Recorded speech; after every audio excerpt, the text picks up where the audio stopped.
أعوذ بالله من الشيطان الرجيم. بسم الله الرحمن الرحيم. الحمد لله رب العالمين، والصلاة والسلام على أشرف الأنبياء والمرسلين وعلى آله وصحبه أجمعين. سبحانك لا علم لنا إلا ما علمتنا إنك أنت العليم الحكيم. رب اشرح لي صدري ويسر لي أمري واحلل عقدة من لساني يفقه قولي.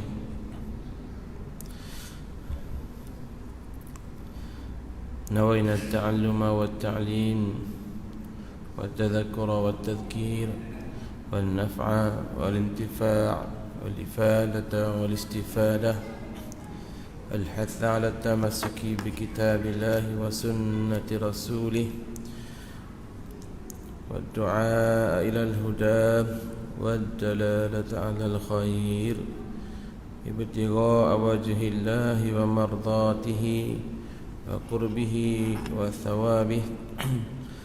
اللهم أخرجنا من ظلمات الوهم وأكرمنا بنور الفهم، وافتح لنا بمعرفة العلم، وحسن أخلاقنا بالحلم، وسهل لنا أبواب فضلك، وانشر علينا من خزائن رحمتك.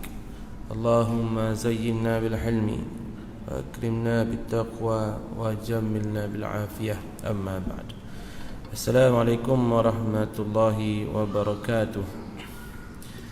Yang saya hormati lagi saya muliakan Al-Fadhil Tuan Imam Al-Fadhil Tuan Bilal, yang berusaha serta dihormati barisan ahli jawatan kuasa masjid, seterusnya tuan-tuan dan puan-puan, muslimin dan muslimat, mukminin dan mukminat, hadirin dan hadirat yang diberkati Allah sekalian.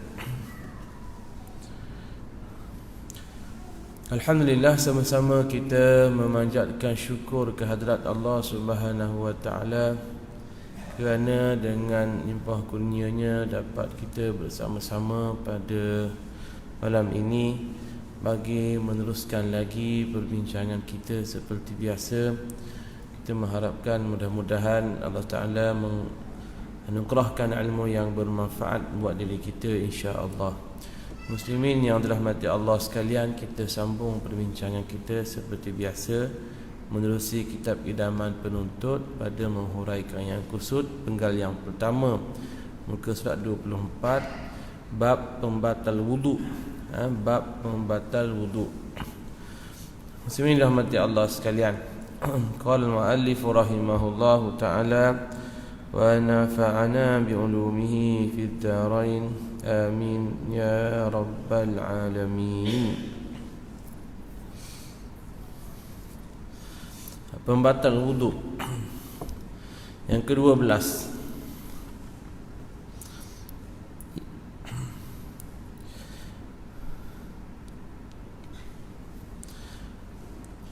Perenggan yang terakhir di bawah, 4 baris daripada bawah, kecuali yang keluar itu mani, umpama seorang yang sedang ada air sembahyang tidur duduk punggungnya tetap pada lantai atau pada tempat tidur, mimpi bersetubuh hingga keluar mani, atau ia merenung perempuan dengan syahwat sampai terair, tidaklah batal wuduknya, cuma wajib mandi sahaja.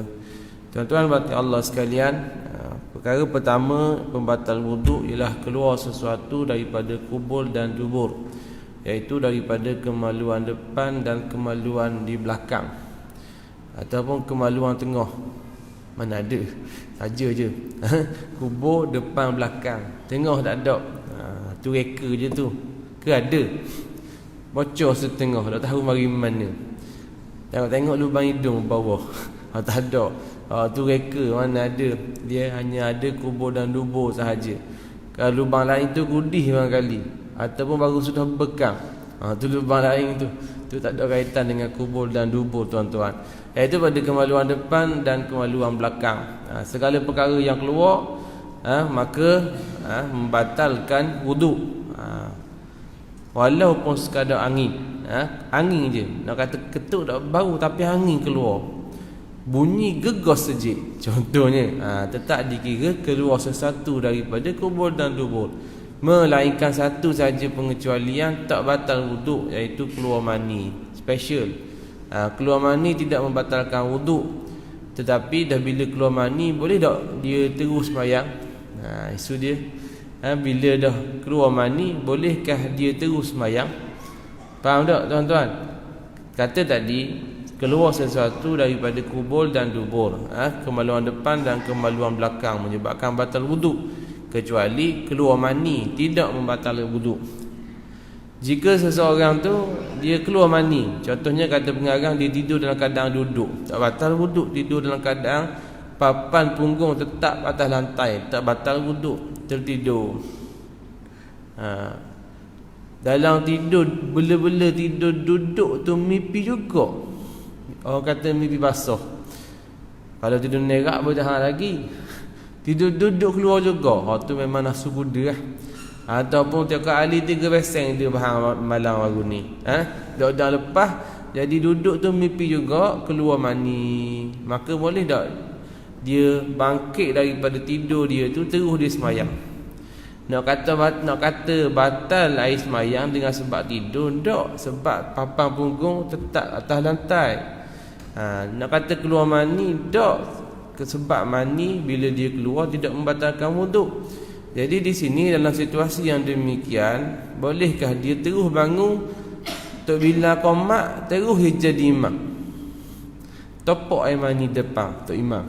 Contohnya tok imam. Dah tak ada masalah, air mani bukan najis tuan-tuan. Air mani tak najis. Keluar mani pun tak membatalkan air sembahyang. Maka bolehkah dia bangun terus jadi imam tuan-tuan? Jawab dia, boleh tak? Dah tak batal wuduk. Air mani pula yang ada di seluar dia tu pula tidaklah najis. Maka boleh tak dia jadi imam ataupun dia sembahyang? Jawab dia, tak boleh. Apa pula? Sebab dia memang tidak berhadas kecil, tapi dia dikira berhadas besar. Dah keluar mani, dia berhadas besar, tapi tidak berhadas kecil. Maknanya tuan-tuan, kalau nak memayang, tak payah ambil air mayang lain dah. Dia cuma perlu mandi wajib je. Macam seolah-olah ringan mandi wajib. Kalau kita kata baik mayang daripada mandi wajib contohnya. Tapi gitulah berlaku tuan-tuan. Memanglah tidak membatalkan hadas kecil. Tidaklah membatalkan wuduk. Taklah terjadinya hadas kecil dengan keluarnya mani. Namun dengan keluarnya mani boleh berlaku hadas besar. Maka dia kena angkat hadas besar dulu, suci daripada hadas kecil dan hadas besar, barulah dia boleh sembahyang. Lebih-lebih lagi dah duduk dalam masjid dah, keluar mani dalam masjid, keluar mani, tengok papan tanda kiblat pun keluar mani. Contohnya tak ada arah tuan-tuan. Contoh, kita bagi contoh je. Maka dah kan nak duduk dalam masjid lagi, dah dalam keadaan berjunub. Wa in kuntum junuban fatahharu, dah junub dah, gilah bersih, gilah mandi. Maka kena keluar daripada masjid, tak boleh duduk dalam masjid tuan-tuan, kerana dalam keadaan berhadas besar dan dalam keadaan berjunub dilarang duduk dalam masjid. Bismillah mati Allah sekalian. Jadi dia kena pergi mandi, dia kena angkat hadas besar tersebut. Bismillah mati Allah sekalian. Itu yang pertama. Yang kedua,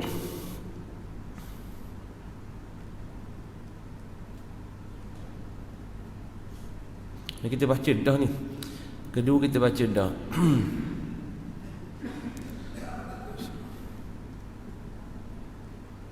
Yang keempat dah tuan-tuan. Kita baca pertama. Apa kali ulang ustaz ni? Goreng mudah tula je. Sorry. Hari tu bawa hok kecek, ni bawa besar kali ni tuan-tuan. Lari sikit lima. Tuan-tuan mati Allah sekalian. Sepatutnya yang keempat perkara empat yang membatalkan wuduk tuan-tuan, iaitu bersentuh atau tersentuh kulit lelaki dengan kulit perempuan. dalam golongan tiada berlapik, yang bukan mahramnya, perempuan tu bukan mahramnya.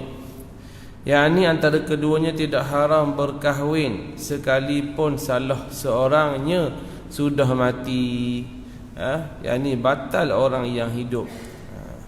Muslimin rahmati Allah sekalian. Okey, antara perkara yang membatalkan wuduk ialah al-massu.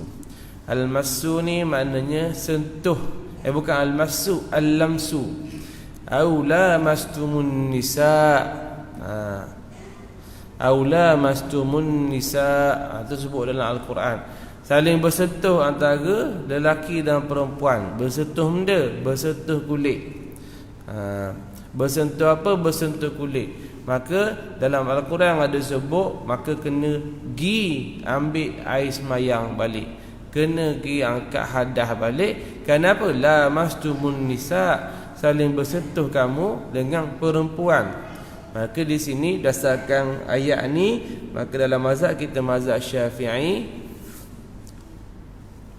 bersentuh kulit antara lelaki dan perempuan yang mahram tanpa berlapik menyebabkan batal wuduk.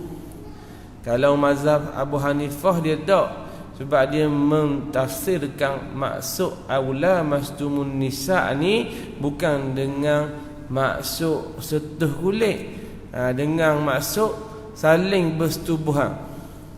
Kalaulah dalam mazhab Hanafi, kalaulah perempuan lelaki bersentuh kulit tak batal air semayang.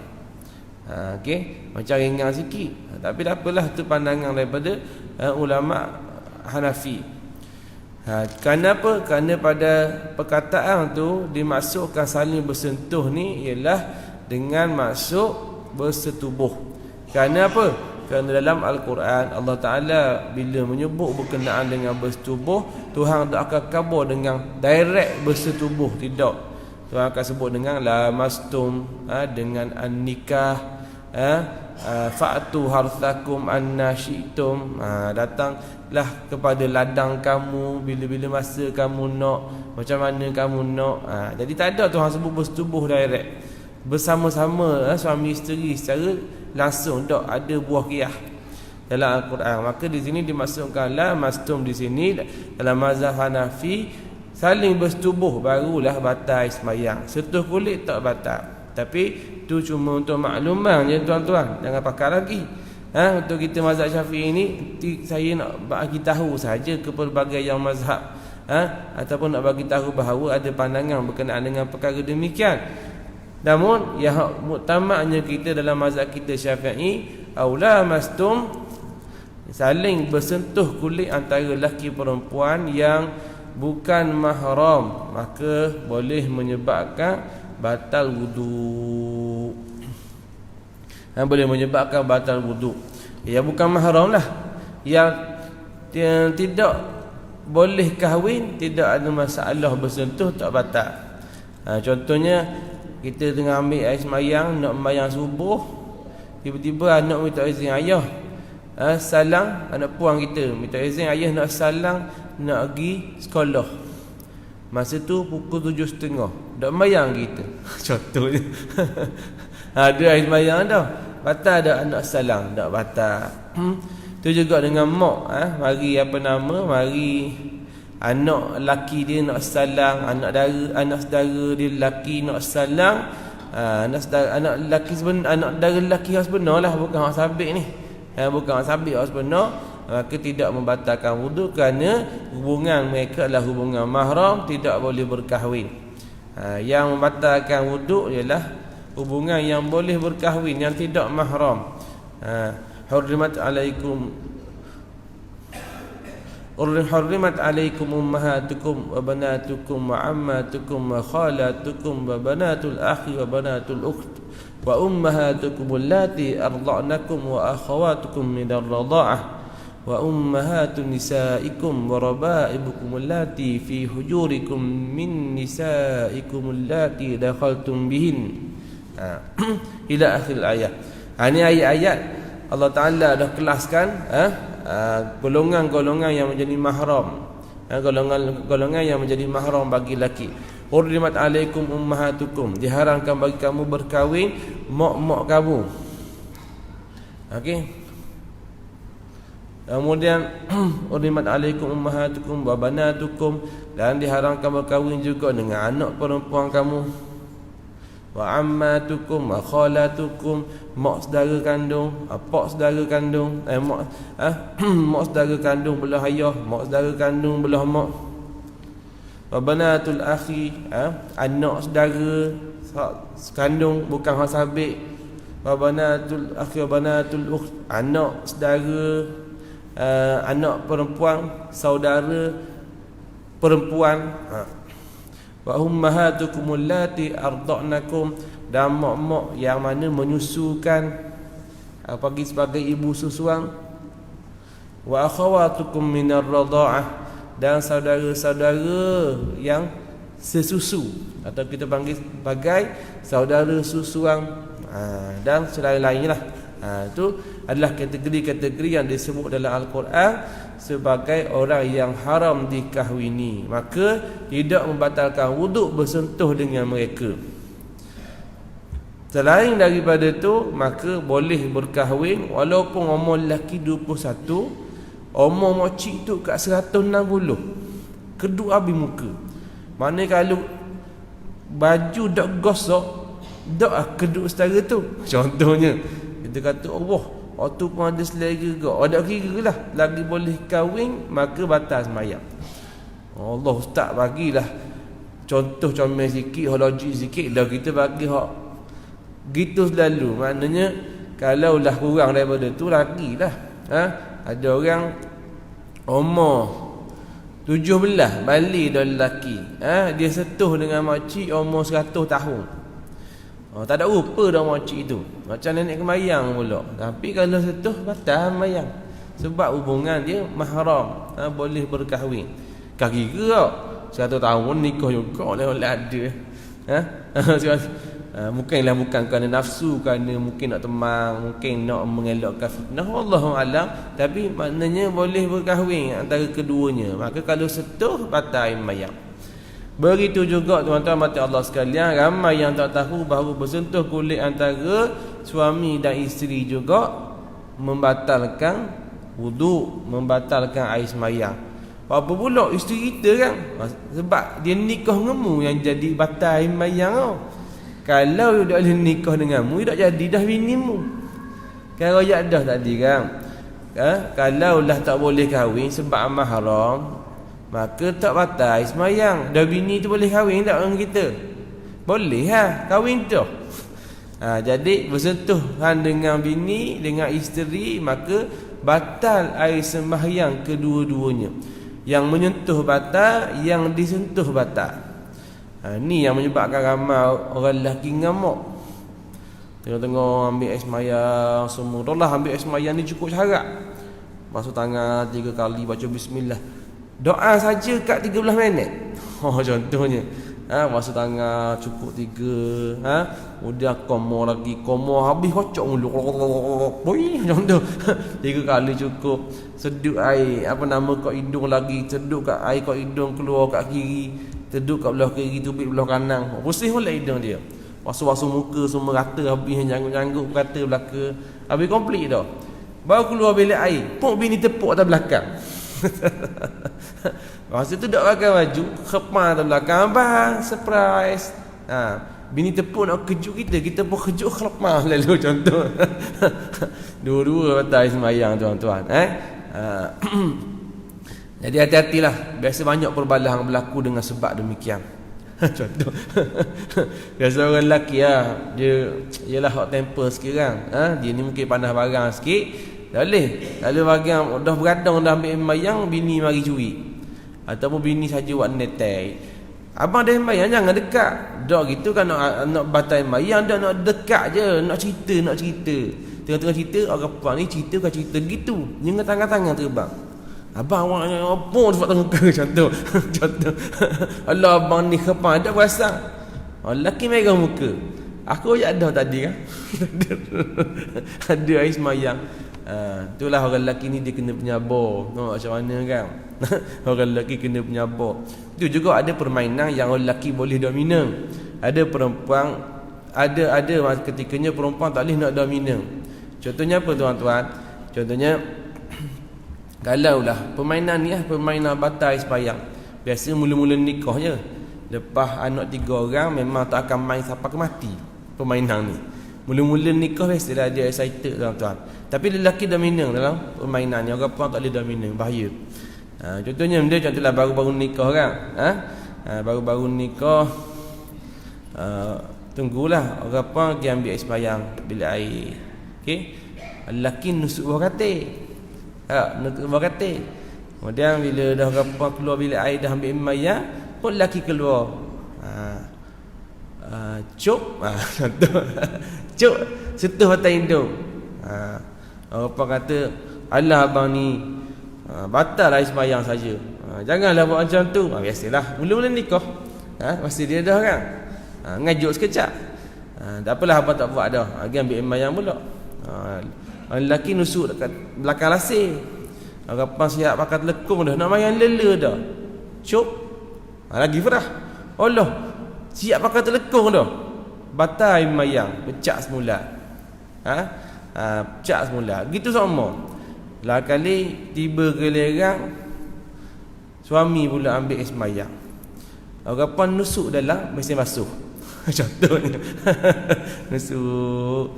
Laki dia nitas dah ambil sembahyang, nitas baru baca doa. Cuk. Buat ke suami dia.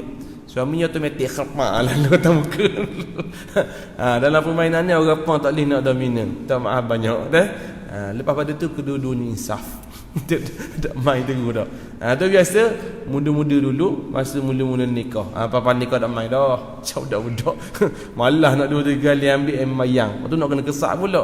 Ezak gitu. Maka tuan-tuan mati Allah sekalian, jadi banyaklah kes berlaku suami marah isteri, ataupun mungkin isteri marah pada suami kerana sengaja membatalkan air sembahyang ataupun tidak sengaja membatalkan air sembahyang. Mana nak bagi tahu di sini, cerita tu cerita kat tuan-tuan. Nak bagi tahu di sini bahawa persentuhan antara suami isteri batal air sembahyang. Walaupun Allah Ustaz kan di pandangan kata tak batal. Jangan pakai pandangan tu. Pakai mutamak ni tuan-tuan. Apa pandangan tu kuat. Kita tak kata tak kuat. Tapi untuk wakil kita di Malaysia, untuk apa kita di Malaysia, maka kita berpegang dengan kaum mutamak mazhab Syafi'i, maka pegang hak tu dah lah.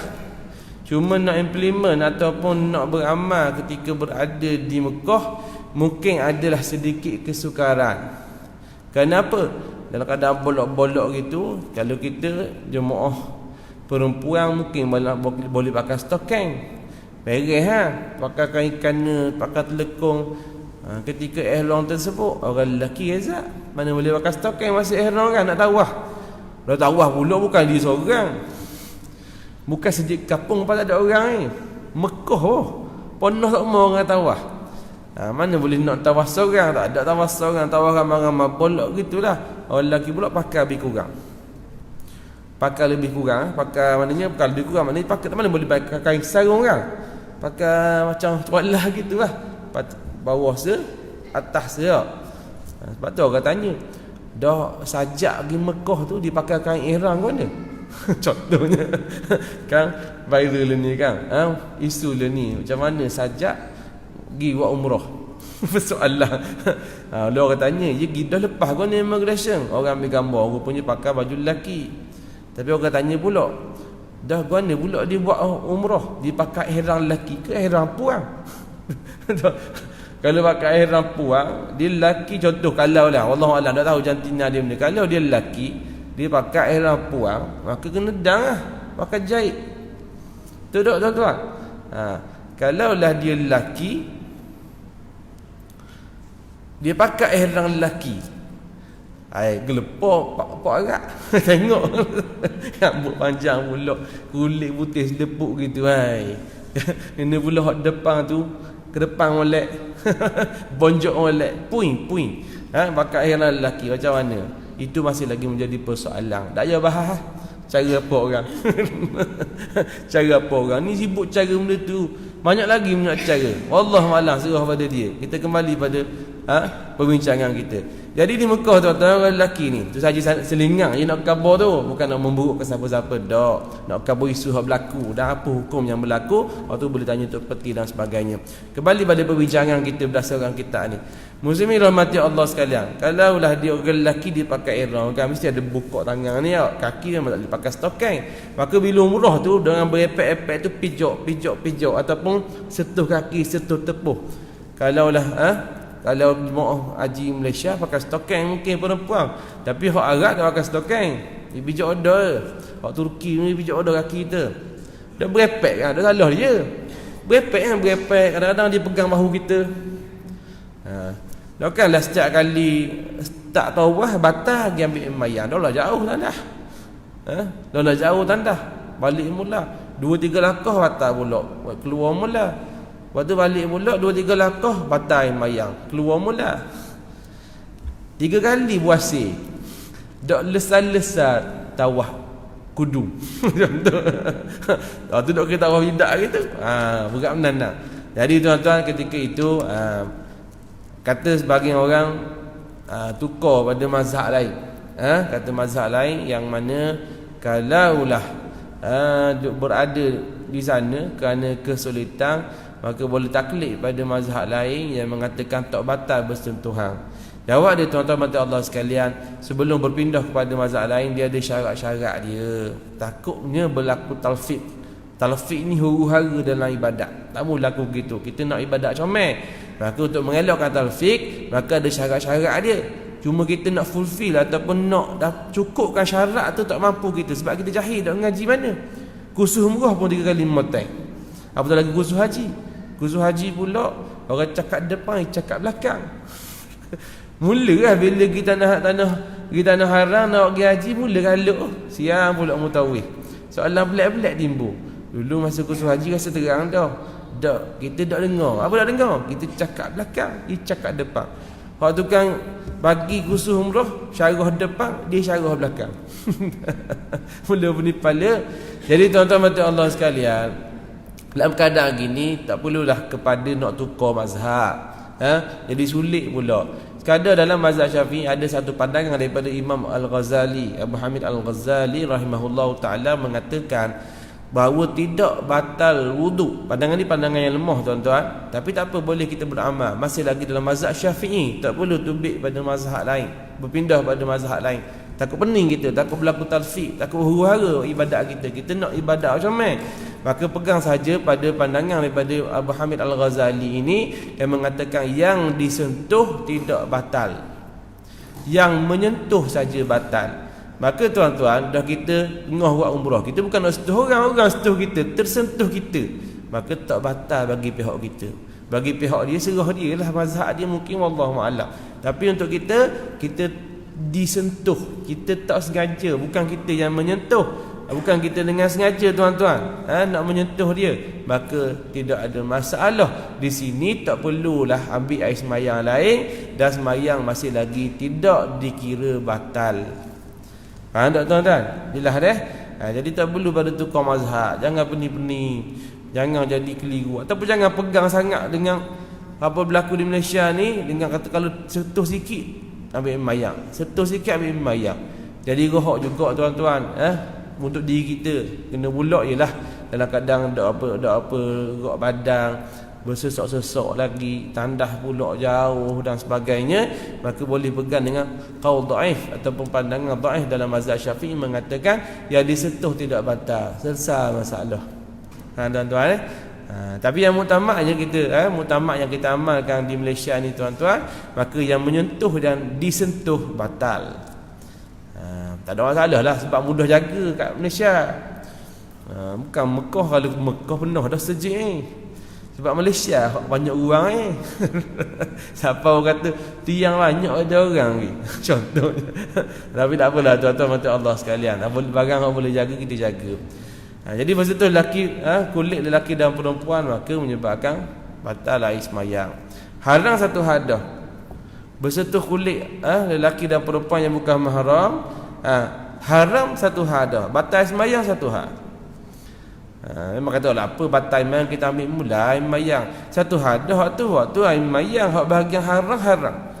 Pegang tangan awak. Kan boleh nikah dengan awak kan?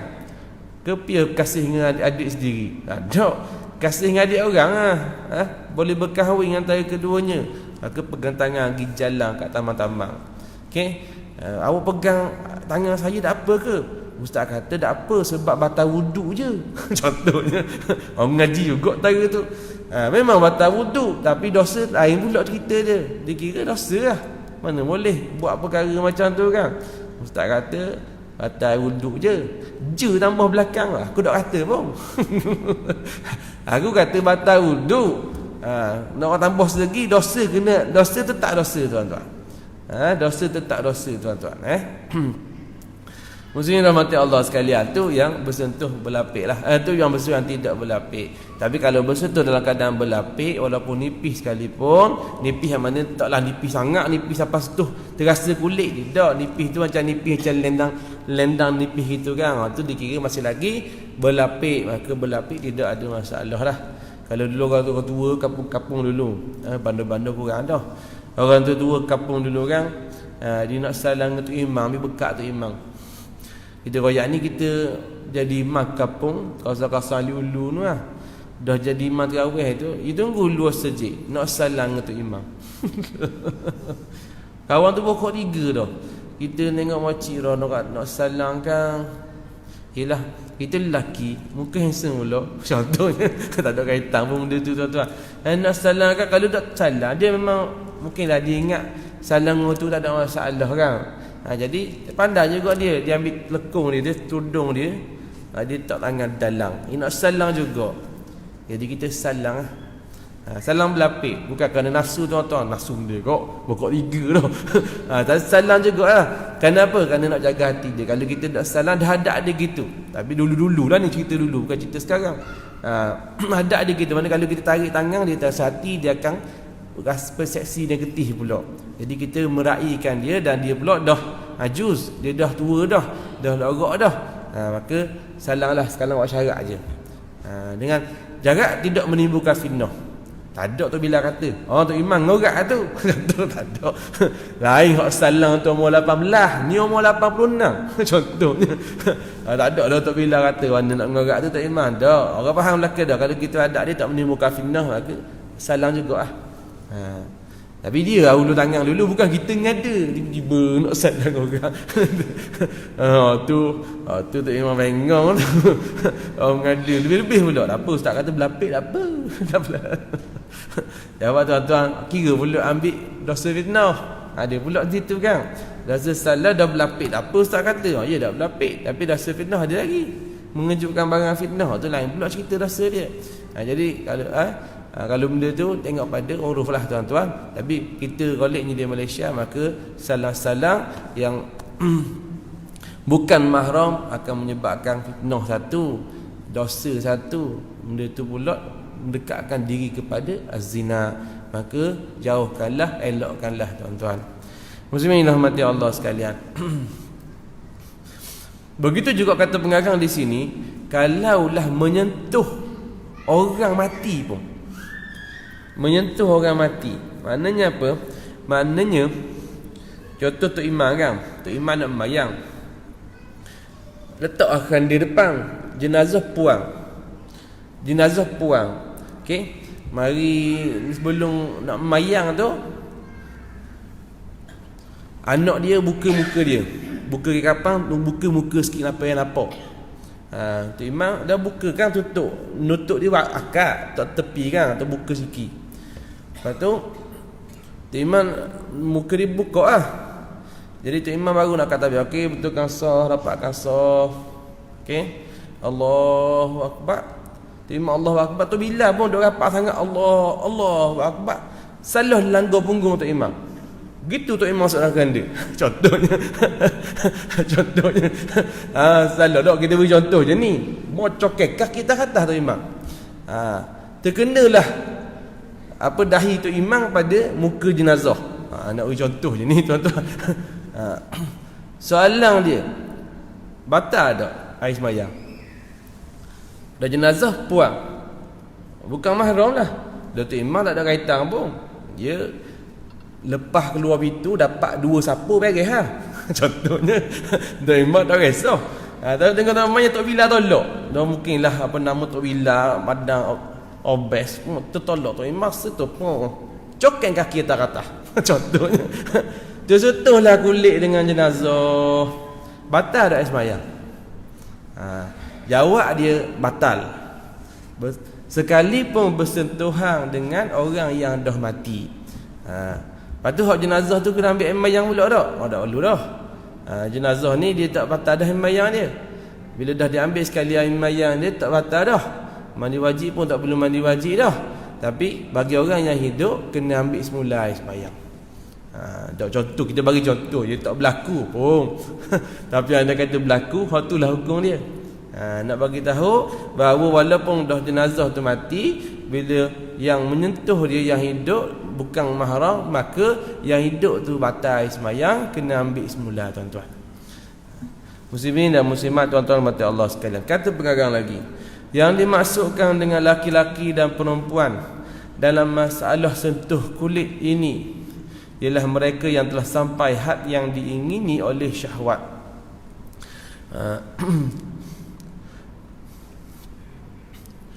Sandaran daripada hadis Nabi sallallahu alaihi wasallam, al-ainani wika usahi famanna kana ashabu Rasulillah sallallahu alaihi wasallam. Tadi ada batang kaki. Jadi los. Okey. Sorry. Dia bukan otak kaki, dia alih kecil. Okey, saya baca balik Yang dimaksudkan dengan laki-laki yang perempuan dalam masalah sentuh kulit ini. Ini tu ingat ke ada nombor 1 kecil tak? Bila besar tak dia alih, tapi dia dah cetakan dia halus sangat, nampak macam nombor 1. Tak maaflah, ingat ke otak kaki tadi salah. Okey. Ialah mereka yang telah sampai had yang diingini oleh syahwat. Maksudnya apa tuan-tuan? Maksudnya gini. Kita nak pergi sejid. Kita nak pergi sejid, dia jalan, dia pergi sejid ke jalan kaki, ada budak-budak main beri makan ikan depan ni. Biar geriti lalu mudah kan, biar faham. Budak-budak kecil umur lebih kurang 5 tahun, 6 tahun, laki puan main lepo-lepo, lepo-lepo meh. Dokang lepo ngorang orang kan lepo dalam tu. Lepo meh lah. Lepo meh, lepo batu, lepo roti, beri makan ikan. Jadi kita ni jadi penyayang kan hari, jadi kita main lah kepala dia, bincang pici-pipi dia. Allah comelnya dia. Buat benda dek, buat benda. Kita ada mayang dah dari rumah ambil. Mari nak mayang lah. Dia tengok budak-budak main comel, nampak muka macam Arab. Budak. Kita muka macam kita hitam detung muka. Gerang tengok budak-budak putih-putih comel letak. Bici-bici pipi kan. Anda tepuk-tepuk dia. Salam makcik, salam makcik. Nak ikan ambil biti seria. Salam lu. Masalahnya kita lelaki contohnya, budak tu puang. Ustaz kata tadi, kalaulah bersentuh kulit lelaki perempuan, batal sembahyang yang bukan mahram. Dan memang dah kita dah kenal, tak ada hubungan. Budak puang tu kecil, umur 5 tahun. Umur 4 tahun. Jadi batal tak tuan-tuan? Soalan dia. Batal tak? Memang tahu dah memang tak batal. Kenapa tak batal? Sedangkan dah tak berlapik. Yang keduanya bukan mahram. Yang ketiga dah berlaku bersentuhan tersebut. Kalau ikutnya batal lah. Jawab dia sebab budak kecil. Faham tak? Budak kecil. Ada juga orang dia kecil tapi umur kat 60. Tinggi ni. Contohnya lah, kalau kita main pipi je, mocik dah ada, cucu 18. Contohnya. Tapi kecil. Dah, waktu budak kecil tu. Batal tak? Batal situ. Dah budak kecil tu mana? Apakah kira dhabit dia ataupun hak dia yang kita boleh kata batal tak batal? Umur 5 tahun kita kata tak batal. Umur 50 tahun batal. Saiz sama je. Saiz sama je tuan-tuan. Nak tengok ke mana? Jawab dia tuan-tuan, dia melihat kepada budak tu bila orang pandang pada urus dia naik syahwat tak? Ataupun kita lihat dia naik syahwat tak? Budak puang umur 5 tahun tengok-tengok main nano sekali keliling berlari kejar adik-adik dan sebagainya, agak-agak naik syahwat dah tengok dia. Tengok tu, oh budak nikah dah ni. Contohnya boleh pindah esok lusa. Dak naik syahwat. Picik dia ataupun cubik dia ataupun salang dia, dia kerana syahwat, dak kerana sayang. Adakah naik syahwat budak gitu? Dak naik syahwat. Ni bukan pedofilia. Tu nyakit. Bagi orang normal tuan-tuan akan pandang budak tu tak ada syahwat, pandang pun dengan kasih sayang. Maka hak dia, dari mana budak tu orang pandang dia tidak ada menaikkan syahwat, maka dikira budak kecil. Kalau sentuh dia tak batal. Tapi kalau budak tu umur 18 tau, kita cubik dia, batal main yang wacik. Tak apa, wacik dah rasa benda-benda. Molek tak payah pergi makan ikan remeh, capuk wacik tu langsung sungai, biar ikan makan wacik tu. Contohnya tu tengok pada keadaan tuan-tuan dah. Umur 18 tak ada syahwat lagi apa benda dah. Kalau umur 6 tahun boleh tahan lagi, budak tu umur 4 tahun aja sedia dah ni. Umur tiba-tiba tengok ibu makan ikan. Umur apa wacik tu? Umur 32 dah. Tak apa, wacik ada syahwat. Cing je tu. Tu sakit nama dia tu. Tu dak cerdik jawab dia. Tahu tak topik ni maknanya apa? Nak tahu bahawa batal tak batal tu budak ni, dengan kadar budak tu kalau tengok tak naik syahwat, maka tidak batal. Dah boleh nak bersentuhan kulit dengan dia. Bersentuhan kulit tu bukan ambil kesempatan, tak sentuh kulit tu maknanya salang, contohnya cium pipi dia, cium kepala dia dan sebagainya, menunjukkan sayang tuan-tuan. Macam mana yang berlaku dalam adat kita. Jelas itu. Maknanya tengok, kalau budak tu tak menaikkan syahwat maka tak batal. Tapi kalau budak tu dah besar dah, tengok tu ataupun lihat tu dah menaikkan syahwat, maka tak boleh. Sentuh tu haram dah. Kemudian kalau sentuh juga batal sembahyang tuan-tuan. Cukup setakat tu bincangan kita. Ada rezeki kita akan sambung balik pada pertemuan akan datang insya-Allah. Wallahu taala a'lam wa a'lam. Bismillahirrahmanirrahim. اللهم انفعنا بما علمتنا وعلمنا بما ينفعنا ربنا زدنا علما وارزقنا فهما ربنا آتنا في الدنيا حسنة في الآخرة حسنة وقنا عذاب النار وصلى الله على سيدنا محمد وعلى آله وصحبه وسلم الحمد لله رب العالمين أقول قولي هذا وأستغفر الله العظيم لي ولكم السلام عليكم ورحمة الله وبركاته.